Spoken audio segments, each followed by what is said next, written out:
Hello नमस्कार, स्वागत है। मैं हूं अभिषेक और आप देख रहे हैं अभिषेक एकेडमी का ये ऑनलाइन यूट्यूब चैनल। दोस्तों, आज की वीडियो के माध्यम से पुनः आपकी सेवा में मैं हाजिर हूं।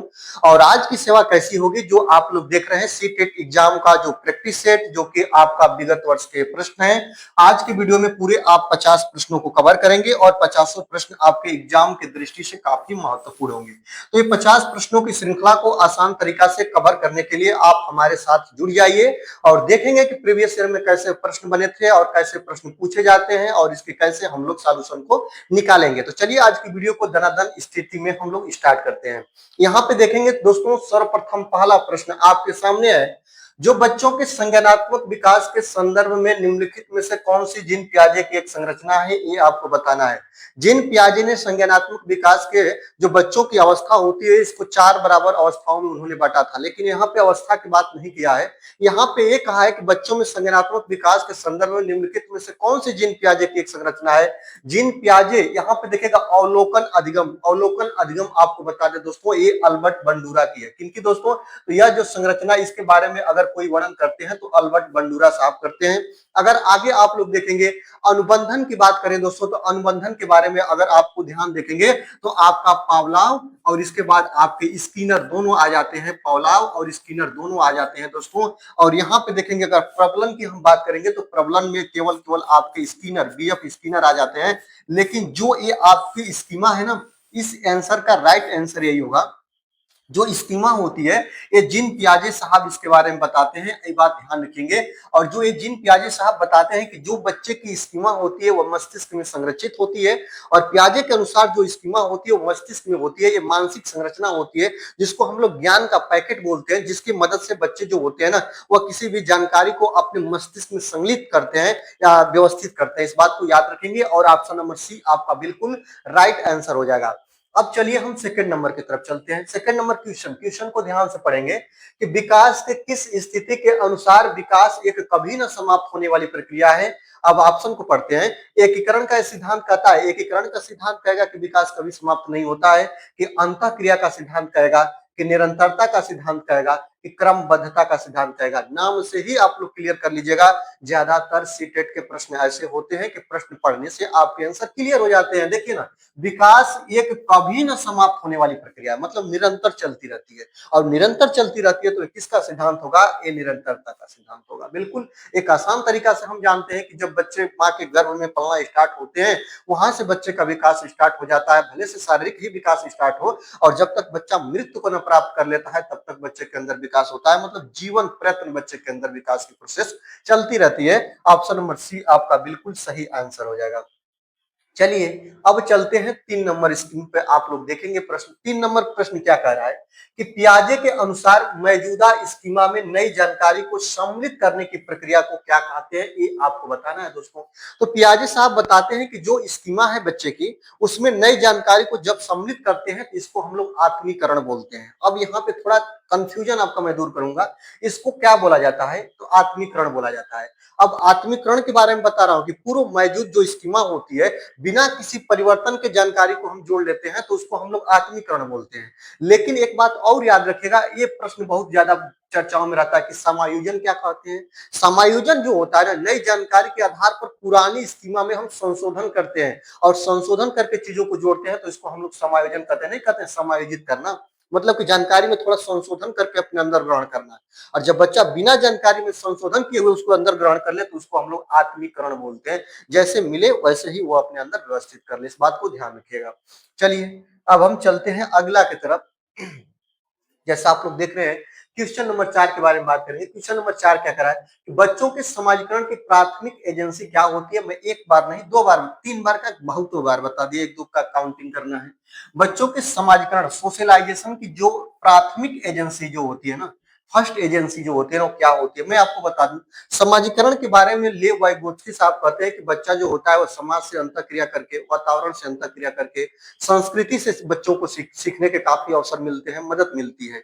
ये लेव वाइगोत्स्की साहब बोलते हैं। लेकिन यहाँ पे बच्चों के समाजीकरण की प्राथमिक एजेंसी क्या होगी? अब देखिएगा, प्राथमिक और द्वितीयक एजेंसी ये आता है ना कि बच्चा जहाँ पे डायरेक्ट, बच्चा बिना किसी प्रयास के आसान तरीके से सीख लेते हैं तो उसको हम प्राथमिक एजेंसी बोलते हैं। जैसे परिवार हो गया, माता पिता हो गए, आस पड़ोस हो गया, आपके समाज हो गए ना, ये जो आपके प्राथमिक एजेंसी के कुछ हिस्से होते हैं, यहीं से हम इनकी पहचान करते हैं। जैसे देखिए ना, स्कूल स्कूल आपकी द्वितीयक एजेंसी है, आपका मीडिया, आपका धार्मिक संस्थान, आपका परिवार, ये परिवार जो है प्राथमिक एजेंसी है, और जितने भी आपके और भी ऑप्शन है ना, सभी आपके सेकेंडरी एजेंसी है। ठीक है, अब चलिए हम चलते हैं 5 नंबर प्रश्न की तरफ। 5 नंबर प्रश्न यही कहता है कि जो राष्ट्रीय शिक्षा नीति है, नेशनल एजुकेशन पॉलिसी, जो 2020, याद रखेंगे 2020, किस पर बल देती है, यही आपको बताना होगा।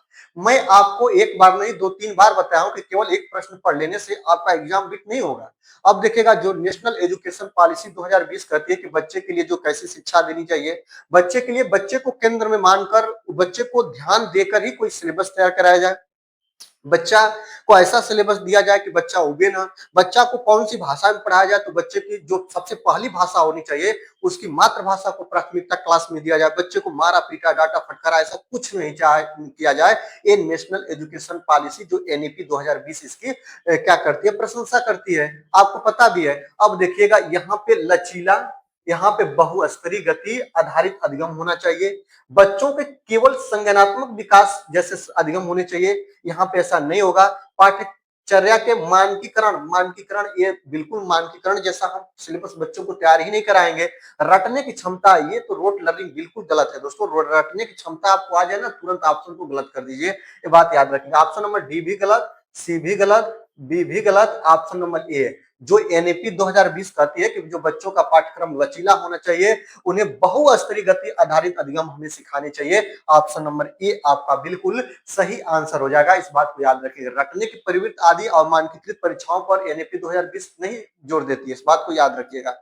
चलिए अब हम चलते हैं 6 नंबर, और समीपस्थ विकास का क्षेत्र आपको पता ही है, जिसको जेडपीडी के नाम से जानते हैं, जिसको जोन ऑफ प्रोक्सिमल डेवलपमेंट बोलते हैं इंग्लिश में। और ये क्या होता है, ये वो चीज होता है जिसमें बच्चे को बाहरी हम सहायता देते हैं, ठीक है, जिसको बोलते हैं इंग्लिश में टेम्पररी सपोर्ट, याद रखेंगे। तो टेम्पररी सपोर्ट होता क्या है, जैसे बच्चा कुछ चीजें सीख रहा हो, और बच्चा सीख रहा हो और कुछ नहीं सीख पा रहा हो, तो उसे हम बाहरी सहायता दे देते हैं, बाहरी कुछ मदद दे देते हैं, और बच्चा उसको सीख लेता है।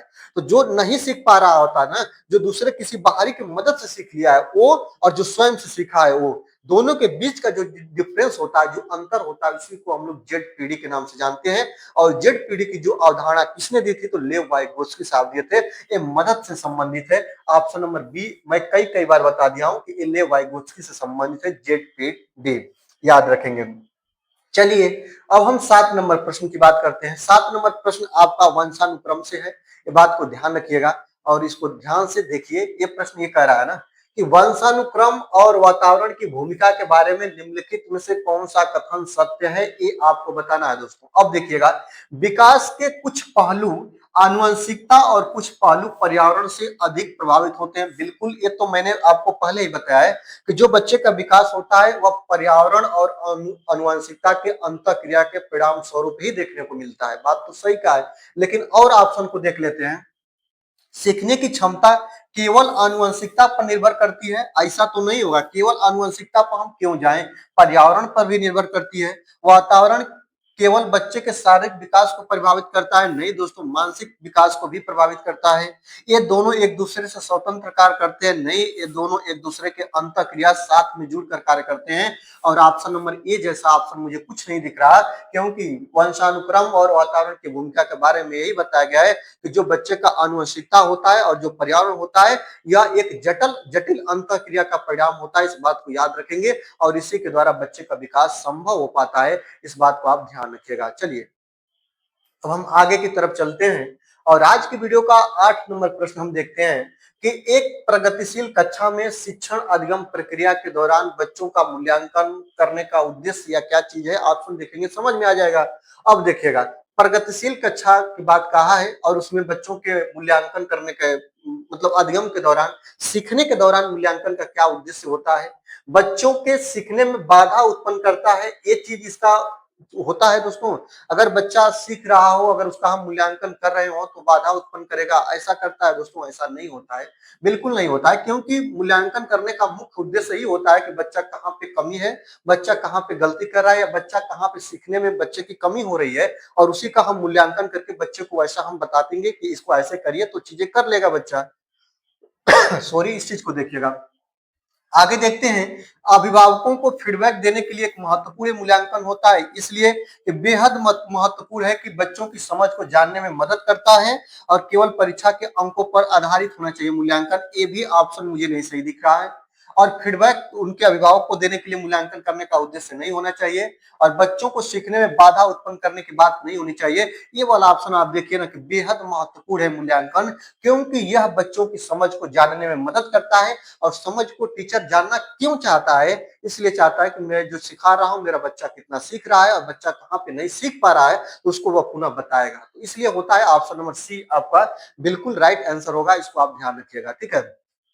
चलिए, अब हम 9 नंबर क्वेश्चन देखते हैं। 9 नंबर क्वेश्चन आपके स्क्रीन पे है कि रूही एक समस्या के समाधान के लिए कई मौलिक और विविध विचारों को प्रस्तुत करती है। यह किस प्रकार की सोच प्रदर्शित कर रही है, यही आपको बताना है। कोई कोई होगा, या लड़का होगा या लड़की होगी, मैं एक जेंडर रूढ़िवादिता को नहीं दर्शाऊंगा। रूही एक लड़की है ऐसा मैं क्यों बोलूं, रूही कोई होगा। और रूही एक समस्या के समाधान के लिए मौलिक और विविध विचारों को प्रस्तुत करती है मतलब लड़की है, ठीक है। वह किस प्रकार की सोच प्रदर्शित कर रही है, मतलब कई कई प्रकार की, जैसे कि मौलिक विचार को बताने के लिए कई कई अपने अंदर की कई कई बातों को बताते हैं कि एग्जाम्पल वो एग्जाम्पल वो एग्जाम्पल, कई एग्जाम्पल देती है। तो उसकी सोच कैसी है उसी को बताना होगा। उसकी जो सोच है ना, वो क्रिएटिव थिंकिंग की सोच है, ये बात याद रखना। वो सृजनात्मकता उसकी सोच है, ये बात याद रखेंगे। उसकी अपसारी सोच है, ये बात याद रखेंगे। क्रिएटिव थिंकिंग, या अगर आपसे लिखा होता कि उसकी सोच कैसी है दोस्तों, तो आप लोग ये भी बता सकते थे कि ये इसकी सोच अपसारी सोच है। इस बात को ध्यान रखिएगा। ये बात आपका बी नंबर ऑप्शन आपका बिल्कुल सही आंसर हो जाएगा, क्योंकि उसके अंदर अलग अलग प्रकार के सोच आ रहे हैं, अलग अलग प्रकार के स्कीमा आ रहे हैं। और यहाँ पे देखिएगा कहा है कि मौलिक और विविध विचारों को प्रस्तुत करते हैं, मतलब विभिन्न प्रकार के विचार को वह प्रस्तुत करती है। तो उसका उद्देश्य क्या है? सृजनात्मकता सोच है उसका, जो क्रिएटिव थिंकिंग उसकी वो है। इस बात को याद रखिएगा। चलिए, 10 नंबर प्रश्न, जो कि ये रिपीटेड प्रश्न है, कई बार मैं अपनी कक्षाओं में बता चुका हूं कि जेंडर एक संरचना है। कैसी स्ट्रक्चर है जेंडर, मैं आपको बता दिया हूं। सेक्सुअल और जेंडर दोनों को देखिएगा। ये जेंडर जो है सामाजिक संरचना है। कैसी दोस्तों? सामाजिक संरचना है। ऑप्शन नंबर सी आपका बिल्कुल सही आंसर हो जाएगा। और वही आपका सेक्सुअल पूछता तो ये आपका क्या होता दोस्तों? ये आपका शारीरिक संरचना हो जाता। दोनों चीजें बहुत ज्यादा पूछता है, तो ऑप्शन नंबर सी आपका बिल्कुल सही आंसर हो जाएगा। इस बात को याद रखिएगा। चलिए, अब हम चलते हैं अगले क्वेश्चन की तरफ, और अगला क्वेश्चन आपके सामने है 11 नंबर कि शिक्षा का अधिकार अधिनियम, याद रखेंगे आरटीई, 2009 के अनुसार शिक्षकों के लिए प्रति सप्ताह काम करने कितने घंटे निर्धारित किए गए हैं। आपको बता दें कि जो आरटीई 2009 इस बात की प्राथमिकता करता है कि प्रत्येक, जो आपके यहाँ पे बात किया है कि कितने घंटे एक सप्ताह में टीचर कार्य करेगा, तो आपको बता दें ये जो निर्धारित समय है वह लगभग 45 घंटे है। ये बात को याद रखेंगे। और ऑप्शन आपके सामने, ऑप्शन नंबर बी को आप लोग लॉक कर लेंगे, ठीक है। आपसे मैं एक बात और बता रहा हूँ, ये प्राथमिक स्तर की बात क्या, मैं आपको एक बात और बता रहा हूँ कि जो आरटीई 2009 इस बात को भी कहती है कि एक टीचर पे 30 बच्चे होंगे प्राथमिक में, और एक टीचर पे 35 बच्चे होंगे कहाँ पे दोस्तों? आपके जूनियर में। दोनों बात ये भी ध्यान रखिएगा, ये भी बहुत आपके लिए महत्वपूर्ण हो जाता है, ठीक है। चलिए, अब हम देखते हैं दोस्तों 12 नंबर क्वेश्चन, और 12 नंबर क्वेश्चन आपके सामने है। याद रखेंगे, पाड़, पाड़ क्या होता है दोस्तों? आपको मैंने एक बार नहीं 2-3 बार बताया कि अस्थायी मदद होता है, जिसको हम लोग इंग्लिश में स्कैप फोल्डिंग बोलते हैं। शब्द का क्या अर्थ होता है? बच्चों को सजा देना नहीं, बच्चों को बाहरी मदद देना। बात याद रखें, बच्चों को पूरी तरह से अकेला छोड़ देना, बच्चों को अस्थायी सहायता प्रदान कराना, केवल कक्षा में व्याख्यान देना नहीं। आपको बता दें, पाड़ या सहारा या स्कैप फोल्डिंग का मतलब ये होता है बच्चों को अस्थायी सहायता प्रदान कराना। और ये भी वाई गोत्सकी से ही जुड़ा है ये शब्द, ये भी ध्यान रखिएगा। ऑप्शन नंबर सी आपको बिल्कुल करेक्ट आंसर हो जाएगा। ये जो आपसे पूछे ना कि ये कहाँ पे दिया जाता है, तो आपको बता दें स्केप फोल्डिंग एक अस्थायी मदद होता है, जिसको आप लोग क्या बोलते हो? हिंट बोलते हो। या उसको संकेत बोलते हो या सपोर्ट बोलते हो, जो शिक्षक या वयस्क द्वारा बच्चे को तब दिया जाता है ना कि तब उसको कोई कार्य कर रहा हो बच्चा और वहां पे वो कार्य को नहीं कर पा रहा, तो हम उसको सहारा देते हैं, संकेत देते हैं, हिंट देते हैं, तो बच्चा कर लेता है। इसी को पाड़ या सहारा के नाम से जानते हैं, इसके फोल्डिंग बोलते हैं। और इसके फोल्डिंग की जो अवधारणा थी, इसको लेव वाइटवुड्स के साहब ने दिया था। सब चीजों को आप कवर करते रहिए। चलिए आगे देखते हैं, यहाँ पे बात करेंगे दोस्तों 13 नंबर प्रश्न के बारे में। और 13 नंबर प्रश्न आपके सामने है कि विकास की किस अवस्था को तूफान और तनाव की अवस्था कहा जाता है, ये आपको बताना है दोस्तों। तो आपको मैं एक बार नहीं 2-3 बार बताया हूं कि एक मनोवैज्ञानिक है जिनका नाम है स्टेनले हाल। और स्टेनले हाल ने अपने किशोरावस्था कितने साल की होती है आपको पता होना चाहिए, जो 12 से 18 वर्ष की जो अवस्थाओं को वर्णन किया जाता है, इसको किशोरावस्था बोलते हैं। और आपको बता दें स्टेनले हाल ने बताया था कि इस अवस्था में तीव्र शारीरिक, मानसिक और संवेगात्मक परिवर्तन के कारण इसी काल को तनाव, तूफान और संघर्ष की अवस्था कही जाती है। और इस बात को याद रखेंगे, ऑप्शन नंबर सी आपका बिल्कुल सही आंसर हो जाएगा। किशोरावस्था को अलग अलग नामों से, हीरो की अवस्था, नायक की अवस्था, नायिका की अवस्था, तूफान की अवस्था, संघर्ष की अवस्था, अपराध की अवस्था, कुछ बनने की अवस्था, जिज्ञासा की अवस्था, बहुत कुछ इसको नामों से जाना जाता है। ऑप्शन नंबर सी आपका बिल्कुल सही आंसर हो जाएगा। अब देखिएगा, अब 14 नंबर प्रश्न की तरफ चलते हैं। 14 नंबर प्रश्न आपसे क्या कह रहा है कि समावेशी शिक्षा क्या होती है? समान शिक्षा, सबको समान शिक्षा का अधिकार, यही होता है समावेशी शिक्षा। समावेशी शिक्षा मानती है कि हमें डाट डाट के अनुरूप बदलना है। तो किसको किसके अनुरूप बदलना है? अब देखिएगा, बच्चे को परिवेश के अनुरूप बदलना है, कि व्यवस्था को बच्चे के अनुरूप बदलना है, कि परिवेश को परिवार के अनुरूप बदलना है, कि बच्चे को व्यवस्था के अनुरूप बदलना है। अब देखिएगा, जहां जहां पे बच्चा है ना, उसको रखिए, जहां पे बच्चा नहीं है वो गलत है। ऑप्शन नंबर सी तो बिल्कुल गलत है। अब देखिए यहाँ पे रखिए, बच्चे को परिवेश के अनुरूप बदलना है। बच्चे को आप बदल पाएंगे? बच्चे को कभी नहीं बदल पाएंगे, याद रखना। अब यहाँ पे देखिएगा, व्यवस्था को बच्चे के अनुरूप बदलेंगे, बिल्कुल ये चीज हम बदल सकते हैं। अब देखिएगा, बच्चे को व्यवस्था के अनुरूप हम नहीं बदल पाएंगे, हम किस चीज को बदलेंगे? व्यवस्था को बदलेंगे बच्चे के अनुरूप। ऑप्शन नंबर बी आपका बिल्कुल सही आंसर हो जाएगा। समावेशी शिक्षा मानती है कि हमें क्या करना चाहिए? व्यवस्था को बदलना चाहिए बच्चे के अनुरूप। इस बात को याद रखेंगे, ध्यान रखेंगे। समावेशी शिक्षा का मूल विचार यही है कि व्यवस्था बच्चों के लिए बनी है, इस बात को याद रखेंगे। बच्चा व्यवस्था के लिए नहीं बना है। तो अतः हम ये बात को कह सकते हैं कि बच्चे की आवश्यकताओं के अनुसार विद्यालयी व्यवस्था को हमको बदलना चाहिए, और जो शिक्षण की विधियां है उसमें भी बदलाव लाना चाहिए। इस बात को ध्यान रखिएगा, और ऑप्शन नंबर बी आपका बिल्कुल सही आंसर हो जाएगा। चलिए अब हम आगे चलते हैं, यहाँ पे बात करेंगे 15 नंबर प्रश्न के बारे में। जो कोहल वर्ग के अनुसार बच्चा किस स्तर पर दंड के डर से नियमों का पालन करता है, ये आपको बताना है। तो याद रखेंगे, ये पूर्व परंपरागत स्तर होता है, जिसमें बच्चा क्या करता है? इसमें बच्चा डर से अपने नियमों को मानता है, इस बात को याद रखेंगे। और जो यह अवस्था होती है ना, इसमें आज्ञाकारिता एवं दंड अभिमुखता की अवस्था इसको बोलते हैं, इस बात को याद रखेंगे। जहां बच्चा जो होता है सही या गलत का फैसला दंड से बचने के लिए करता है, इस बात को याद रखेंगे। पूर्व परंपरागत स्तर इसको बोलते हैं। ऑप्शन नंबर बी आपका बिल्कुल सही आंसर हो जाएगा, ठीक है। चलिए आगे देखते हैं, 16 नंबर प्रश्न की बात करते हैं।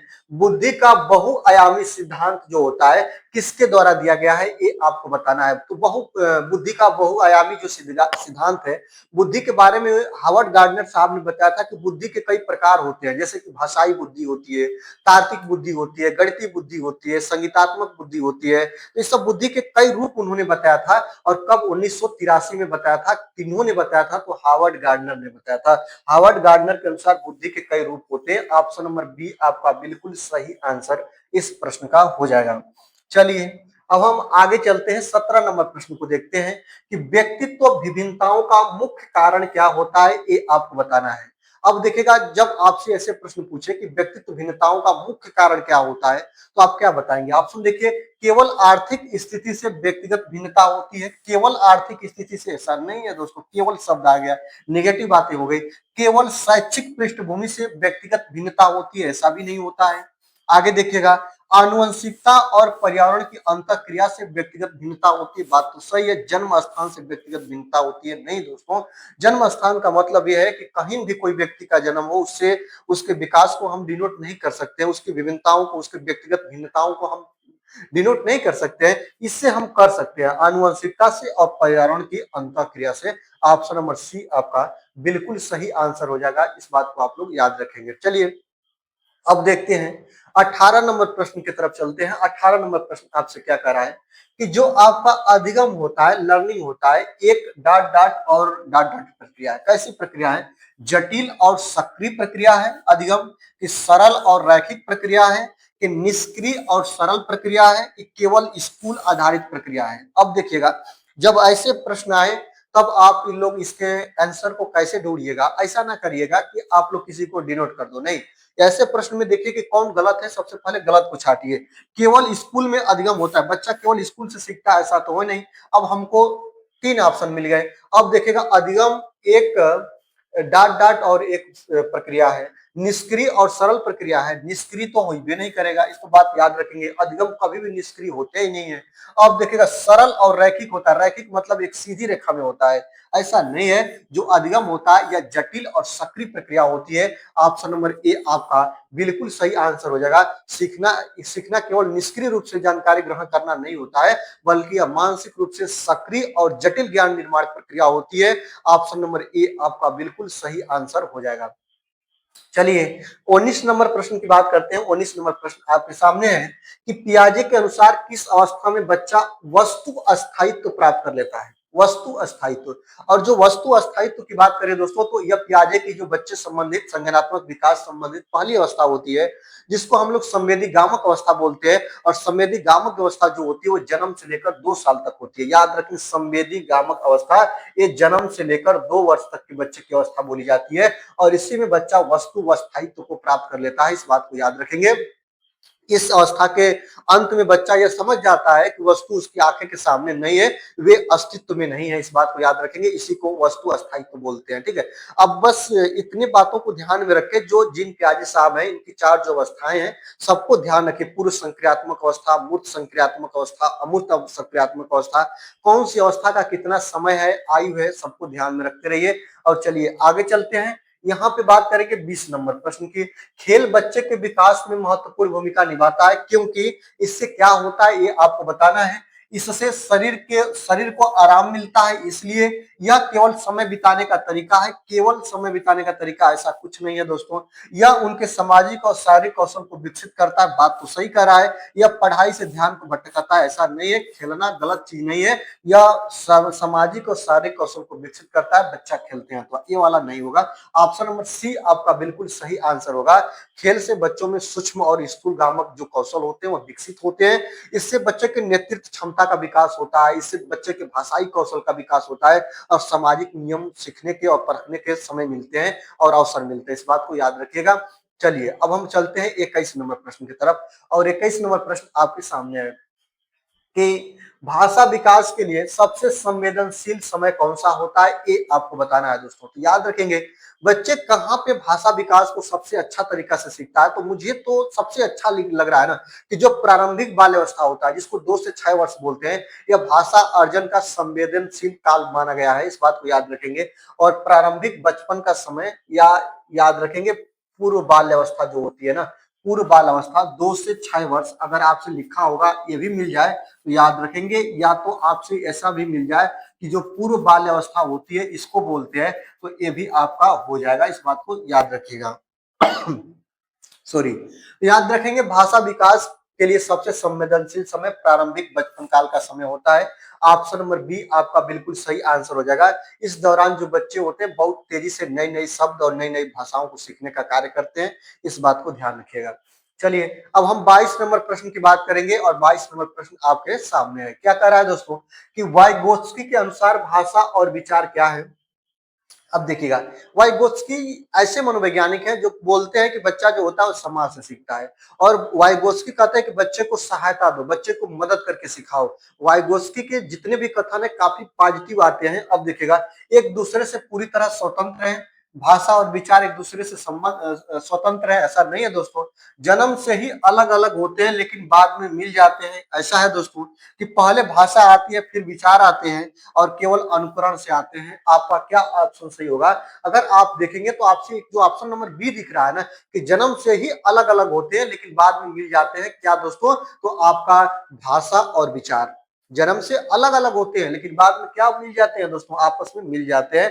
एक जो ऑप्शन आप देख रहे हैं ना कि वाइगोत्स्की के अनुसार भाषा और विचार अलग अलग होते हैं लेकिन बाद में क्या हो जाते हैं? मिल जाते हैं। ऑप्शन नंबर बी आपका बिल्कुल सही आंसर हो जाएगा। चलिए अब हम चलते हैं 23 नंबर की तरफ। 23 नंबर प्रश्न आपका एक समावेशी कक्षा से है दोस्तों कि एक समावेशी कक्षा में किस पर जोर होना चाहिए? बच्चों को अलग अलग करना? ऐसा नहीं है। समावेशी कक्षा का मतलब होता है सभी जात मजहब वेशभूषा भाषा का बालक एक साथ एक कक्षा में एक छत के नीचे पढ़े। अब देखिएगा, प्रदर्शन उन्मुख लक्ष्यों पर निर्धारित करना चाहिए, प्रत्येक बच्चे के सामर्थ्य को अधिकतम करने के लिए अवसर प्रदान करना चाहिए और मानकीकृत निर्देशन पर। मानकीकृत निर्देशन गलत होगा। प्रदर्शन उन्मुख लक्ष्यों पर हम ध्यान नहीं दिलाएंगे और अलग अलग उनको हम नहीं करेंगे। ऑप्शन नंबर सी नहीं अगर होता तो हम किसी ऑप्शन की तरफ सोचते। प्रत्येक बच्चे के सामर्थ्य को अधिकतम करने के लिए अवसर उसको हम प्रदान करेंगे। ये वाला ऑप्शन आपका बिल्कुल सही आंसर हो जाएगा। ठीक है, चलिए अब चलते हैं 24 नंबर प्रश्न की तरफ। और 24 नंबर प्रश्न ये कह रहा है कि हार्वर्ड गार्डनर बहुबुद्धिता का सिद्धांत दिए थे। हार्वर्ड गार्डनर के अनुसार दूसरों की भावनाओं और व्यवहारों को समझने की योग्यता क्या कहलाती है? ये आपको बताना है दोस्तों। तो याद रखेंगे, तो दूसरे के भावनाओं को और दूसरे के व्यवहारों को समझने की जो योग्यता है, हार्वर्ड गार्डनर ने बहुबुद्धिता का सिद्धांत दिया था। और उनमें एक ऐसा अंतर, इसको क्या बोलते हैं, अंतर व्यक्तित्व सिद्धांत बोलते हैं या बुद्धि बोलते हैं, जिसको इस रूप में हम क्या देखते हैं, दूसरे की भावनाओं को प्रेरणाओं को इच्छाओं को हम सही तरीके से समझ सकते हैं और यही होता है अंतर व्यक्तित्व। याद रखेंगे, ये वाला आपका अंतर व्यक्तित्व बुद्धि होती है। ऑप्शन नंबर बी आपका बिल्कुल सही आंसर हो जाएगा। और याद रखेंगे, अगर स्वयं की भावनाओं को अगर यहीं पे कहता ना तो अंतर व्यक्तित्व बुद्धि ये होता है। अगर स्वयं की भावना को समझने की बात कहता, स्वयं की भावना अगर समझने की बात कहता तो ऑप्शन नंबर ए हो जाता। लेकिन अंतर व्यक्तित्व बुद्धि बात किया तो ये दूसरे की भावना को, याद रखेंगे, इससे हम क्या करते हैं, दूसरे की भावना को समझते हैं। दूसरे की भावनाओं को हम समझते हैं, दूसरे की इच्छाओं को या इमोशन को हम समझने का कार्य करते हैं। ठीक है, चलिए अब हम चलते हैं 25 नंबर प्रश्न की तरफ। 25 नंबर प्रश्न ये कह रहा है कि मूल्यांकन का मुख्य उद्देश्य क्या होना चाहिए? अब मैं आपको बार बार बताया, मूल्यांकन का मुख्य उद्देश्य यही होना चाहिए कि आप मूल्यांकन से पता कर पाए कि बच्चा कहाँ पे गलती कर रहा है और उसे सीखने में उसकी मदद हो पाए। इस बात को याद रखेंगे और यही मूल्यांकन का मुख्य उद्देश्य होता है। विद्यार्थियों की उपलब्धि को मापना मूल्यांकन का उद्देश्य होता है कि विद्यार्थियों को फेल या पास घोषित करना होता है कि सीखने में होने वाली कमियों को समझना और उन्हें दूर करना और बच्चों में डर पैदा करना। हमको तो लग रहा है कि डर तो पैदा करेंगे नहीं, फेल पास होना करना ये सीटेट के अकॉर्डिंग मूल्यांकन का मतलब होता नहीं है। उपलब्धि को मापना ऐसा होता नहीं। ऑप्शन नंबर जो सी कह रहा है ना कि सीखने में होने वाली जो कमियां होती है उसको समझना और उसको दूर करना, यही मूल्यांकन का मुख्य उद्देश्य होना चाहिए। ये बात को याद रखेंगे। ठीक है, चलिए अब हम देखते हैं 26 नंबर प्रश्न को। पियाजे की पूर्व संक्रियात्मक अवस्था की मुख्य विशेषता क्या होती है? ये बात याद रखेंगे। जो पियाजे की पूर्व संक्रियात्मक अवस्था होती है, सबसे पहले तो ये जान जाइए कि ये 2 से 7 साल तक की होती है। बच्चा अगर 2 से 7 साल के समय अवधि में है तो बच्चा पूर्व संक्रियात्मक अवस्था काल में है पियाजे के अनुसार। इस पहली बात को इसको याद रखिएगा। और यहाँ पे देखिएगा, पियाजे की पूर्व संक्रियात्मक की मुख्य विशेषता यही होती है, इसमें जो बच्चा होता है तार्किक सोच रखता है। नहीं दोस्तों, इसमें आत्म केंद्रित सोच रखता है। ऑप्शन नंबर बी आपका बिल्कुल सही आंसर हो जाएगा। जो आपका अमूर्त चिंतन होता है ये 11 साल से ऊपर के होता है। याद रखेंगे, जब बच्चा 11 साल से ऊपर जाता है तो इसमें अमूर्त चिंतन रखता है। और याद रखेंगे 7 साल से 11 साल के बीच अगर बच्चा होता है तो इसमें आपका मूर्त चिंतन करता है। ये बात याद रखिएगा, ध्यान रखिएगा। ठीक है, चलिए इसमें अहम केंद्रित चिंतन बच्चा करता है, ये बात को ध्यान रखिएगा। चलिए अब आगे देखते हैं। यहाँ पे हम बात करेंगे 27 नंबर प्रश्न के बारे में। 27 नंबर प्रश्न आपसे क्या कर रहा है कि विकास की दिशा कैसी होती है, ये बताना है। पैर से सिर की ओर होती है। आपको मैं बताया हूँ सिराभिमुखी होती है, सिर से पैर की तरफ होती है। उल्टा बात का है, गलत हो जाएगा। सिर से पैर की ओर होती है, ये वाला आपका होगा सिर से पैर की तरफ बिल्कुल होती है दोस्तों। केंद्र से बाहर की तरफ होती है, ये भी होती है दोस्तों, याद रखेंगे। जो बच्चे का विकास होता है वो केंद्र से बाहर की तरफ होता है, सिर से पैर की तरफ होता है। ऑप्शन नंबर डी जो का है, बी और सी दोनों है, तो ये वाला ऑप्शन आपका बिल्कुल सही हो जाएगा, क्योंकि ये दोनों चीज आपका सही कह रहा है। चलिए अब हम आगे चलते हैं, अगला देखेंगे। यहाँ पे 28 नंबर प्रश्न की बात करेंगे। 28 नंबर प्रश्न आपसे कह रहा है कि सृजनात्मकता का संबंध मुख्य रूप से किससे है, ये आपको बताना है। आप सारी सोच से याद रखेंगे। मैं तो बहुत बार बताया हूं कि जो सृजनात्मकता सोच होता है, जिसको हम लोग क्रिएटिविटी थिंकिंग बोलते हैं, जिसमें बच्चा काफी एक्टिव तरीके से सीखता है, तो ये जो होता है ना, अपसारी सोच होती है। अपसारी सोच में एक ही प्रश्न के अलग अलग विभिन्न प्रकार की सोच आते हैं, आंसर आते हैं, याद रखेंगे। तो एक सृजनात्मकता का संबंध मुख्य रूप से किससे होता है, और अभिसारी सोच से होता है? नहीं, ऐसा नहीं होगा। अपसारी तो हो जाएगा, रटने की शक्ति होगा नहीं, अनुकरण होगा नहीं, ये बात याद रखेंगे। जो आपका अपसारी सोच है ना, सृजनात्मकता का मुख्य संबंध अपसारी सोच से होता है, ये बात आप लोग याद रखेंगे। चलिए अब हम देखेंगे दोस्तों, 29 नंबर प्रश्न की बात करेंगे। 29 नंबर प्रश्न आपके स्क्रीन पे है कि सामाजिक सांस्कृतिक परिप्रेक्ष्य अधिगम प्रक्रिया में डाट डाट के महत्व पर जोर देता है। किसके महत्व पर जोर देता है? जो सामाजिक सांस्कृतिक जो प्रक्रिया है, ये लेव वाइगोत्स्की से संबंधित है। और लेव वाइगोत्स्की के अनुसार भाषा, संकेत, प्रतीक और संस्कृति जैसे जो सांस्कृतिक उपकरण है, जिसको कल्चरल टूल बोलते हैं, ये बच्चे के ज्ञान निर्माण में मुख्य भूमिका निभाते हैं। या अब ऑप्शन की तरफ जाते हैं, देखिएगा, सामाजिक सांस्कृतिक परिप्रेक्ष्य अधिगम प्रक्रिया में सांस्कृतिक उपकरणों पर जोर देता है, पुरस्कार और दंड पर जोर देता है, बुद्धि लब्धि पर जोर देता है, अनुवंशिकी पर जोर देता है। अनुवंशिकी होगा नहीं, बुद्धि लब्धि होगा नहीं, पुरस्कार नहीं होगा।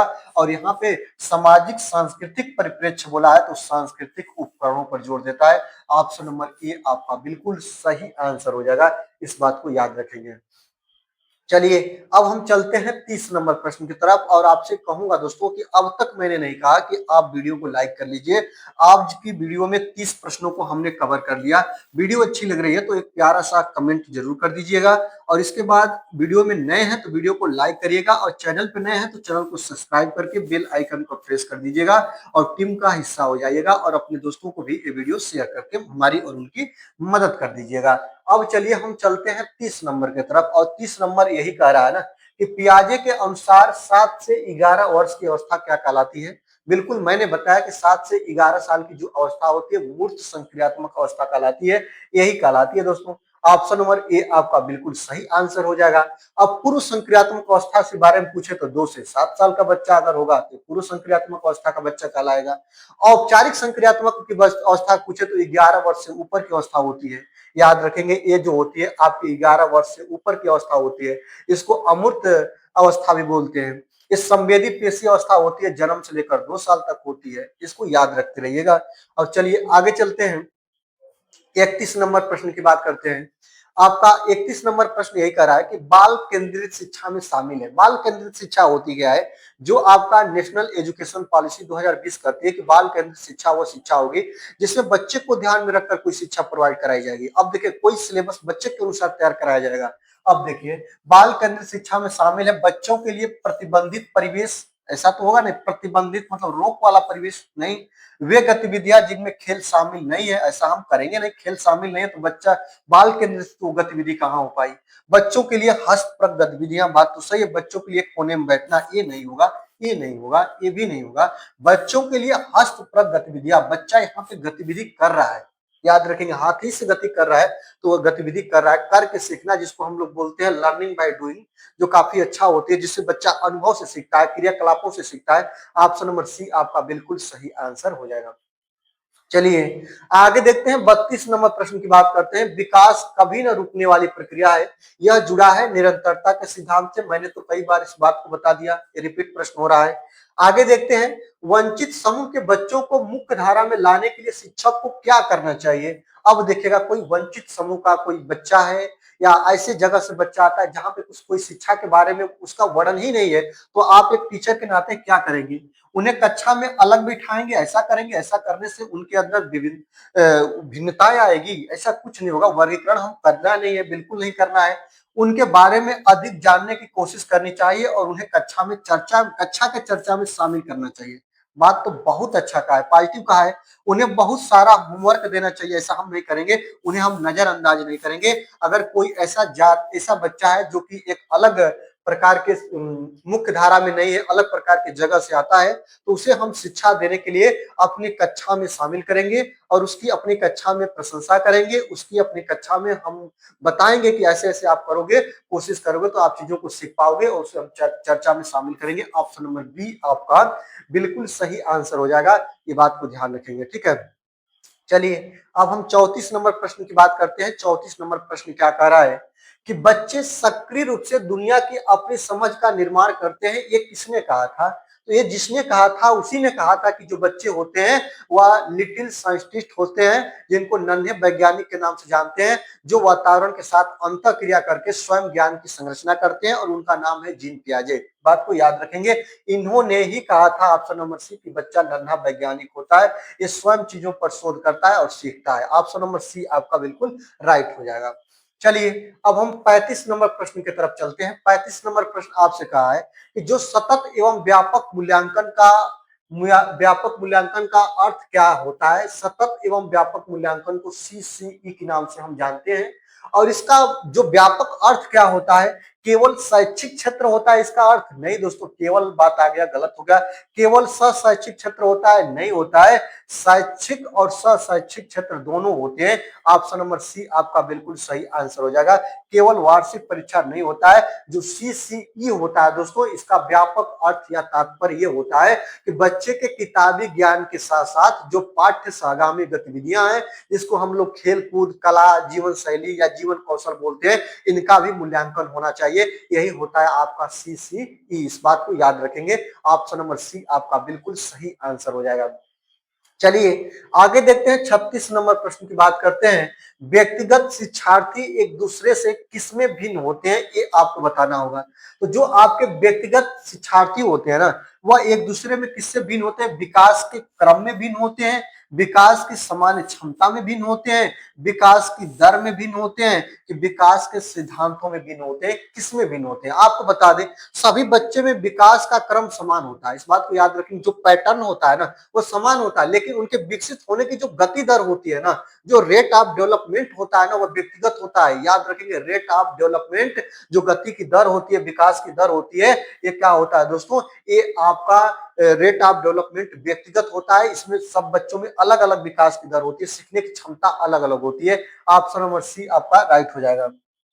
चलिए अब हम देखते हैं 37 नंबर के बाद। 37 नंबर प्रश्न आपसे क्या कर रहा है कि अधिगम अक्षमता, लर्निंग डिसेबिलिटी, डिसलेक्सिया का संबंध किससे है? मैं एक बार नहीं कई बार बताऊं कि पठन विकार होता है। पठन विकार मतलब पढ़ने में अक्षमता होती है, पढ़ने में कठिनाई होती है, जिसको डिसलेक्सिया बोलते हैं, पढ़ने में कठिनाई। ऑप्शन नंबर ए आपका बिल्कुल सही आंसर हो जाएगा। चलिए आगे देखते हैं, डिसकैलकुलिया। डिसकैलकुलिया किससे संबंधित रहता है? कैलकुलिया, कैलकुलिया का मतलब कैलकुलेटर से है, और कैलकुलेटर का प्रयोग हम लोग मैथ को हल करने में करते हैं, और मैथ का मतलब गणना से होता है। तो मानसिक विकार नहीं होगा, गणितीय अक्षमता होगा। ऑप्शन नंबर बी आपका बिल्कुल सही आंसर हो जाएगा।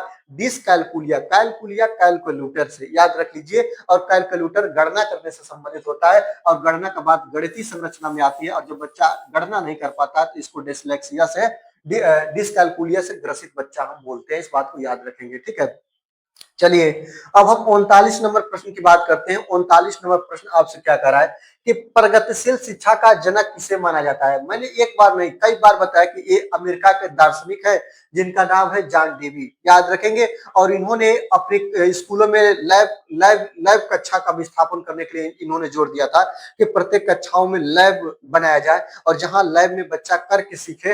इन्हीं का नाम है दोस्तों जॉन डेवी, जो प्रगतिशील शिक्षा के जनक बोले जाते हैं, और ये अमेरिका के एक दार्शनिक है। ऑप्शन नंबर बी आपका बिल्कुल सही आंसर हो जाएगा, इस बात को याद रखिएगा।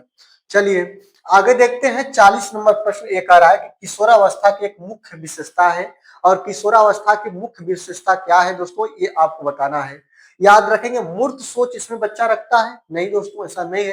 पहचान का संकट रखता है दोस्तों, संवेदी अनुभव रखता है, अनुकरण की प्रवृत्ति रखता है। इसमें विशेषता क्या है दोस्तों, याद रखेंगे। आपको मैंने बताया है कि ये जो किशोरावस्था होती है, एक नायक नायिका की अवस्था होती है। बच्चा अपनी पहचान बनाना चाहता है, बच्चा अपनी पहचान के प्रति क्या होता है, संकट में होता है।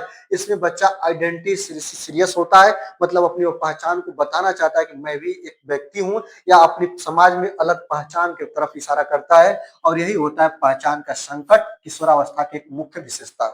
चलिए आगे देखते हैं, बुद्धि लब्धि निकालने का सही सूत्र क्या होता है। बिल्कुल मैंने एक बार नहीं आपको बार बार बताया कि बुद्धि लब्धि का सूत्र होता है आई क्यू बराबर जो आपकी मानसिक आयु बटा के वास्तविक आयु और गुणा के 100। यही होता है। मानसिक आयु को एम से दर्शाते हैं, वास्तविक आयु को सी से दर्शाते हैं, गुणा में 100 होता है, बुद्धि लब्धि को IQ से दर्शाते हैं। और यही होगा MA/CA गुणा के 100। ऑप्शन नंबर ए आपका बिल्कुल राइट आंसर हो जाएगा, इस बात को आप ध्यान रखिएगा। चलिए अब हम आगे चलते हैं, 42 नंबर प्रश्न की बात करते हैं। 42 नंबर प्रश्न आपके सामने है। 42 नंबर प्रश्न आपसे क्या कह रहा है कि निम्नलिखित में से कौन सा अधिगम एक सिद्धांत नहीं है। प्रयास एवं त्रुटि, आप लोगों को बिल्कुल पता है कि जो प्रयास एवं त्रुटि का सिद्धांत है वह थॉर्नडाइक साहब ने दिया है, और ये सिद्धांत है दोस्तों काफी चर्चाओं में रहता है। थॉर्नडाइक साहब ने दिया है, ये तो सिद्धांत आपका बिल्कुल है। यहाँ पे शास्त्रीय अनुबंधन का सिद्धांत की बात करें दोस्तों तो ये भी आपके पावलाव साहब दिए हैं, ये भी आपका एक सिद्धांत है। लेकिन आगे आप लोग देखेगा, यहाँ पे देखिए क्रिया प्रसूत अनुबंधन का सिद्धांत, ये भी किसने दिया है, स्किनर साहब ने दिया है, ये भी आपका एक सिद्धांत है। लेकिन जो आपका प्रकटीकरण का सिद्धांत, ऐसा तो मैंने कभी नहीं पढ़ा है, यही आपका सिद्धांत नहीं है। तो जब यही नहीं है तो ऑप्शन नंबर सी आपका बिल्कुल सही आंसर हो जाएगा, यही सिद्धांत नहीं है, ये बात को याद रखेंगे। प्रकटीकरण का सिद्धांत ये सिद्धांत नहीं है, ये अधिगम से कोई भी सिद्धांत मैं आज तक नहीं पढ़ा हूं, इस बात को याद रखेंगे। चलिए आगे देखते हैं, 43 नंबर प्रश्न की बात करते हैं। समाजीकरण का द्वितीयक संस्था कौन सी होती है। द्वितीयक संस्था आपका परिवार, परिवार तो प्राथमिक है, माता पिता भी प्राथमिक है, आस पड़ोस जो प्राथमिक स्तर पर होते हैं वो भी प्राथमिक है। लेकिन विद्यालय और जो मीडिया होती है यह प्राथमिकरण करें, समाजीकरण की जो होती है ना, ये आपकी द्वितीयक एजेंसी होती है, इस बात को आप याद रखिएगा। चलिए 44 नंबर प्रश्न की बात करते हैं कि 44 नंबर प्रश्न आपसे कह रहा है कि अधिगम के लिए आकलन किस पर ध्यान देता है, ये बात याद रखेंगे। केवल अंकों पर ध्यान देता है, केवल बात निगेटिव होती है सीटेट में, इस बात को याद रखेंगे। अधिगम के लिए आकलन, आकलन का मतलब ये होता है कि मूल्यांकन करना, और मूल्यांकन बच्चा सीख रहा है उसका मूल्यांकन करना केवल अंकों के लिए करते हैं, नहीं करते हैं, सुधार की प्रक्रिया और फीडबैक प्राप्त करने के लिए करते हैं, बात तो सही है। बच्चों की रैंकिंग हम बच्चों की नहीं कर सकते, तुलना करने के लिए नहीं, ऐसा हम उनके बीच में तुलना नहीं कर सकते हैं बच्चों के लिए। सुधार की प्रक्रिया और फीडबैक प्राप्त करने के लिए हम अधिगम के दौरान बच्चों के लिए क्या करते हैं दोस्तों, मूल्यांकन का या आपका ये चीज का आकलन का हम प्रयोग करते हैं, ठीक है। चलिए अब हम चलते हैं, अगला प्रश्न देखते हैं, 45 नंबर प्रश्न। 45 नंबर प्रश्न ये कह रहा है कि पियाजे के अनुसार अनुकूलन में क्या शामिल है, ये आपको बताना है। तो पियाजे के अनुसार जो अनुकूलन होता है, अनुकूलन में आपका क्या शामिल है, आत्मसातीकरण और समायोजन, ये पियाजे ने ही बताया, इस बात को याद रखेंगे। केवल स्कीमा, केवल संगठन, केवल संरक्षण, स्कीमा भी पियाजे साहब के कथन है, लेकिन केवल केवल आया तो ये गलत हो जाएंगे, बिल्कुल गलत होंगे। यहाँ पे याद रखेंगे पियाजे के अनुसार जो अनुकूलन में क्या शामिल है, तो आत्मसातीकरण और समायोजन याद रखेंगे। मैं सबको बता दिया हूं कि जो मुख्य प्रक्रियाएं होती है पियाजे के अनुसार अनुकूलन में, दो मुख्य प्रक्रियाएं शामिल होती है, जिसको आत्मसातीकरण बोलते हैं और एक को समाजीकरण बोलते हैं। दोनों आपको मैंने स्कीमा में इसका प्रयोग किया जाता है, मैं आपको पहले भी बता चुका हूं। चलिए आगे चलते हैं, 46 नंबर प्रश्न की बात करते हैं कि मूर्त संक्रियात्मक अवस्था जो 7 से 11 वर्ष की होती है, इसमें बच्चा क्या कर सकता है, अमूर्त तर्क कर सकता है। नहीं दोस्तों, बिल्कुल नहीं कर सकता। क्यों, इसमें अमूर्त तर्क की बात तो किया ही नहीं है। आगे देखते हैं, संरक्षण और वर्गीकरण कर सकता है, करता है। प्रतीकात्मक खेल करता है बच्चा, परिकल्पना बनाना करता है, ऐसा कुछ नहीं। आपको बता दें इस अवस्था में जो बच्चे होते हैं वस्तु के रूप में रंग रूप बदलने और उनकी मात्रा समान रहने की जो समझ होती है, जो संरक्षण तथा वस्तुओं की विशेषताओं के आधार पर अलग करने का जो वर्गीकरण होता है ना, वो बच्चा कर पाता है, इस बात को याद रखेंगे। और यहाँ पे मूर्त संक्रियात्मक अवस्था में बच्चा देख देख के उसको अलग कर पाएगा, ये वाला ऑप्शन बी वाला पर सही हो जाएगा। परिकल्पना नहीं करेगा, परिकल्पना आपकी अमूर्त होती है, 11 साल से ऊपर तक आती है, और यहाँ पे अमूर्त तर्क ये भी 11 साल से ऊपर आता है, तो इस बात को ध्यान रखिएगा। चलिए अब हम बात करते हैं दोस्तों 47 नंबर प्रश्न की, कि बालक के विकास की प्रक्रिया कब शुरू होती है, तो जन्म के बाद, जन्म से पूर्व, गर्भधारण के समय। और याद रखेंगे बच्चे की विकास यहाँ से स्टार्ट हो जाता है, जब बच्चा माँ के पेट में भ्रूण का विकास होता है, वहीं से बच्चे का विकास डेवलप चालू हो जाता है। आगे देखते हैं एनसीएफ 2005 के अनुसार शिक्षक की भूमिका कैसी होनी चाहिए। मैंने तो बार बार बताया हूं कि एनसीएफ कोई भी हो, कोई भी क्वालिटी हो, कोई भी शिक्षा हो, ये कहती है कि जो शिक्षक होता है बच्चे की मदद करता है, मार्गदर्शक का काम करता है, सुविधादाता का काम करता है, फैसिलिटेटर के काम करता है। इस बात को याद रखेंगे, इस बात को ध्यान रखेंगे। सुविधादाता ऑप्शन नंबर सी आपका बिल्कुल सही आंसर हो जाएगा। ठीक है, चलिए आगे देखते हैं। 49 नंबर प्रश्न की बात करते हैं। 49 नंबर प्रश्न आपके सामने है। स्वनियमन का अर्थ क्या होता है? स्वनियमन खुद को सजा देना होता है, अपने स्वयं के सीखने की निगरानी और नियंत्रण करना होता है। बात सही है। दूसरों के नियमों को मानना होता है, नियम बनाना होता है। नहीं, दूसरे के नियमों को क्यों हम माने? स्वनियमन कह रहा है, और स्वनियमन का मतलब होता है अपने स्वयं के सीखने की निगरानी और नियंत्रण करना। ऑप्शन नंबर बी आपका बिल्कुल सही आंसर हो जाएगा। इस बात को आप लोग याद रखिएगा। चलिए आज की वीडियो का लास्ट वाला प्रश्न हम देखते हैं। लास्ट वाला प्रश्न ये कह रहा है कि विकास के संदर्भ में कौन सा कथन सही है? ये बात याद रखेंगे और बताएंगे। विकास केवल शारीरिक होता है? नहीं, ऐसा नहीं है। मानसिक, शारीरिक सब प्रकार से होता है। विकास बहुआयामी और लचीला होता है? बात तो सही है। विकास सभी में एक ही गति से होता है? नहीं, प्रत्येक व्यक्ति में बुद्धि लब्धि अलग अलग होती है, भिन्न भिन्न प्रकार से विकास होता है। विकास केवल आनुवंशिकता पर निर्भर करता है? नहीं, वातावरण और पर्यावरण पर भी निर्भर करता है। ऑप्शन नंबर बी आपका बिल्कुल सही आंसर होगा। इस बात को आप ध्यान रखेंगे। दोस्तों आज की वीडियो में 50 प्रश्नों की श्रृंखला हुई खत्म। कैसी लगी वीडियो कमेंट बॉक्स के माध्यम से बताइएगा। चैनल पर नए हैं तो चैनल को सब्सक्राइब करके बेल आइकन को प्रेस कर दीजिएगा, वीडियो को लाइक कर लीजिएगा। Thank for watching. आज की वीडियो से दीजिए मुझे विदा।